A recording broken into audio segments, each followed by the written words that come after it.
अस्सलाम नाज़रीन, मेरा नाम डॉक्टर इनाम दानिश है और मैं कार्डियोलॉजिस्ट हूँ। आज हम जिस टॉपिक पे बात कर रहे हैं वो बहुत इम्पॉर्टेंट है।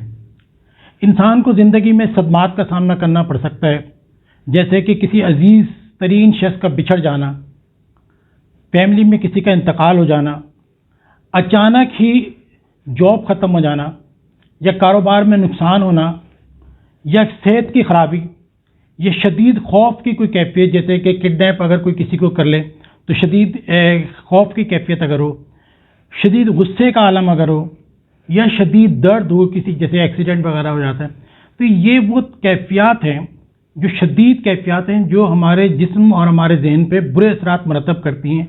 और इस कंडीशन में हमारी बॉडी जो रिएक्शन करती है ये रंजो अलम की कैफियत के अंदर, तो हम इसको ग्रीफ रिएक्शन कहते हैं, यानी कि सोग जिसे हम कह लें कि हमारे जिस्म में ये ग्रीफ रिएक्शन है। सोग की कुछ अलामात हैं जो जहनी तौर पे भी इंसान को मफलूज करती हैं और जिस्मानी तौर पे भी इसके बहुत बुरे असरात मरतब होते हैं। तो ये अमूमन ये कैफियत 1 साल तक रहती है, यानी कि अगर पेरेंट्स की डेथ हो जाए या फैमिली में किसी और की हो जाए या इश्क में नाकामी हो या इस टाइप की कुछ भी हो, तो अमूमन ये कैफियत जो है 1 साल तक रहती है। इस 1 साल की कैफियत में जो असरात मरतब होते हैं, जो अलामात होती हैं, वो अभी मैं आपको बताता हूँ। अगर ये कैफियत 1 साल से ज़्यादा हो जाए और ठीक ना हो तो फिर ज़रूर किसी डॉक्टर से कंसल्ट करना चाहिए, किसी साइकेट्रिस्ट को दिखाना चाहिए, किसी फिजिशियन को दिखाना चाहिए, क्योंकि फिर इसके को इलाज की ज़रूरत है। 1 साल तक तो बहुत सारे और तरीके हैं कि आदमी इबादत करता है, दुआएं मांगता है, ये करता है, वो करता है, अपने आप को बहलाता है, अपने आप को मसरूफ़ करता है, लेकिन 1 साल से ज़्यादा अगर ये कैफियत हो जाए तो फिर साइकेट्रिस्ट को दिखाना चाहिए। इंसानी जिस्म पे जो ये बुरे असरात मरतब होते हैं स्ट्रेस की वजह से, ये अमूमन कुछ हार्मोन्स रिलीज़ होते हैं जिन्हें हम स्ट्रेस हार्मोन्स कहते हैं, जिनमें ख़ास तौर पर एड्रीनलिन, नॉर एड्रीनलिन, ये हार्मोन्स हैं जो कि बहुत ज़्यादा मिकदार में जब खारिज होते हैं तो नुकसान की कैफियत पैदा करते हैं बॉडी के अंदर। सबसे पहले हम हार्ट की तरफ आते हैं कि हार्ट के ऊपर क्या असर होता है।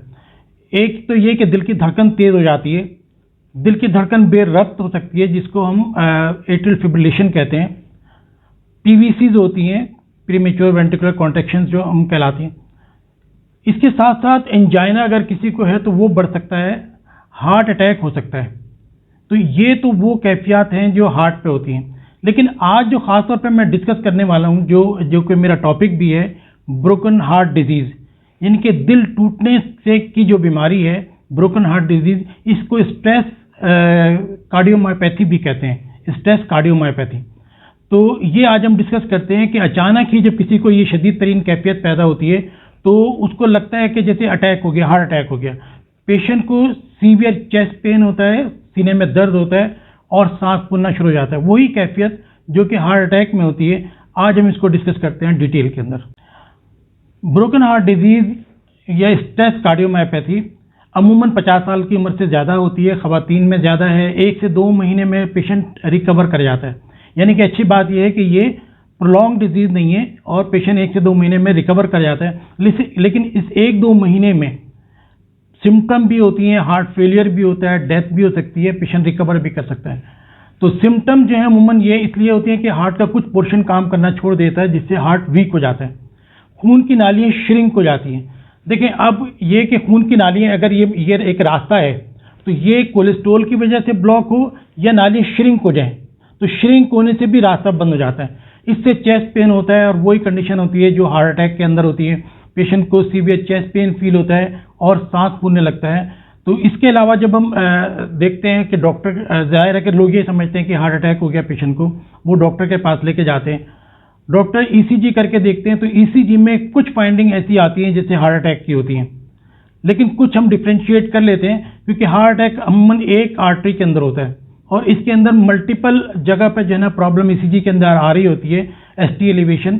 तो हम इससे आइडिया कर लेते हैं कि कोई एक आर्टरी नहीं है बल्कि ये मल्टीपल एरियाज है, तो स्पेज़म या नालियों का खिंचाव जो है वो ज़्यादा हो सकता है। एको जब करते हैं उससे पता चलता है कि हार्ट वीक हो गया है और हार्ट का जो आगे वाला पोर्शन है जिसको हम एपेक्स कहते हैं, वो बैलून की तरफ, बाहर की तरफ फूल जाता है, इसे बैलूनिंग कहते हैं, एपेक्स बैलूनिंग। तो एको के अंदर जो है वो काफ़ी इसकी हद तक मालूम हो सकता है। जब हम ब्लड टेस्ट कराते हैं तो ट्रोपोनिन जो कि हार्ट अटैक में लीक होता है वो इसके अंदर भी लीक हो जाता है। तो डिफ्रेंशिएट करना मुश्किल होता है अमूमन, और अमूमन एंजियोग्राफी की तरफ जाना पड़ता है। एंजियोग्राफी जब करते हैं तो हार्ट की जो आर्टरीज हैं वो नॉर्मल होती हैं, यानी कि उसमें कोई कोलेस्ट्रॉल तो जमा होता ही नहीं है, वो तो सिर्फ श्रिंक हो जाती हैं, सिकुड़ जाती हैं और फिर वो रिलैक्स हो जाती हैं। तो उसकी वजह से जो है जब एंजियोग्राफी करते हैं नॉर्मल, तो कभी कभी पेशेंट ये भी कहते हैं, डॉक्टर साहब ये क्या हुआ कि इतना पेशेंट को पेन था और बिल्कुल अलामात थी, ईसीजी में चेंजेस भी आ रही थी, ब्लड का ड्रॉप भी पॉजिटिव आ गया और फिर भी एंजियोग्राफी नॉर्मल कैसे आ गई। तो ये एक इम्पॉर्टेंट चीज़ है कि ये ब्रोकन हार्ट डिजीज के अंदर होता है। स्ट्रेस की वजह से या ग्रीफ पीरियड की वजह से, ये गम अलम रंजो अलम की वजह से जिस्म के और हिस्सों पे जो है, दिल के अलावा और हिस्सों पे क्या असर होता है कि एक तो भूख खत्म हो जाती है, कुछ लोगों की भूख मर जाती है, और कुछ लोग ओवर ईटिंग करते हैं, यानी कि खाने की वजह से उनकी स्ट्रेस कम हो जाती है, तो वो खा इतना ज़्यादा खाते हैं कि वेट बढ़ जाता है। इसी तरीके से जो गैस की प्रॉब्लम है, एसिडिटी है, हार्ट बर्न है, गैस है, पेट फूलना है, कब किसी को कब्ज हो जाता है, किसी को मोशन शुरू हो जाते हैं, तो ये कैफियत भी जो है वो लोगों में पैदा होती है। नींद का बड़ा मसला है कि अमूमन लोगों की जो है नींद गायब हो जाती है, नींद कम हो जाती है, या पूरी तरीके से वो पूरी रात सो नहीं पा रहे होते हैं। चेस्ट के अंदर टाइटनेस फील होती है, गले में ऐसा लगता है चोकिंग हो रही है, कोई गला दबा रहा है, जैसे कुछ लोग कहते हैं कि एक जिन्नात का साया है कि रात को सोए हैं तो दम घुट रहा था या किसी ने यहाँ पे गला दबाया हुआ था, इस तरह की कैफियत होती है। आदमी बहुत फैटीग, लिथार्जिक, वीकनेस फील करता है और उसका इम्यून सिस्टम जो है वो कमज़ोर हो जाता है, जिसकी वजह से मुख्तलिफ बीमारियों का शिकार हो जाता है। इमोशनली आदमी गमज़दा रहता है, उदास और डिप्रेशन के अंदर रहता है, और उसको अपने आसपास की चीज़ों से कोई इंटरेस्ट नहीं रहता, यानी कि आप लतीफ़ा भी सुनाए तो हंसता नहीं है, खुशी की चीज़ में खुशी महसूस नहीं करता और दुख की चीज़ में ज़्यादा दुख महसूस नहीं करता। इसको डिटैचमेंट कहते हैं कि आदमी लाताल्लुक सा हो जाता है। उसको पैनिक अटैक्स होते हैं जिसमें हार्ट बीट बढ़ जाती है, दिल सांस तेज तेज चलना शुरू हो जाता है, इसको पैनिक अटैक्स कहते हैं। तो ये कैफियत भी काफ़ी कॉमन है। कुछ लोग क्राइंग करते हैं कि रोना शुरू कर देते हैं, ये भी होता है। कुछ लोग खामोशी से आंसू बहा रहे होते हैं और कुछ लोग जो है वो चीखना शुरू हो जाते हैं।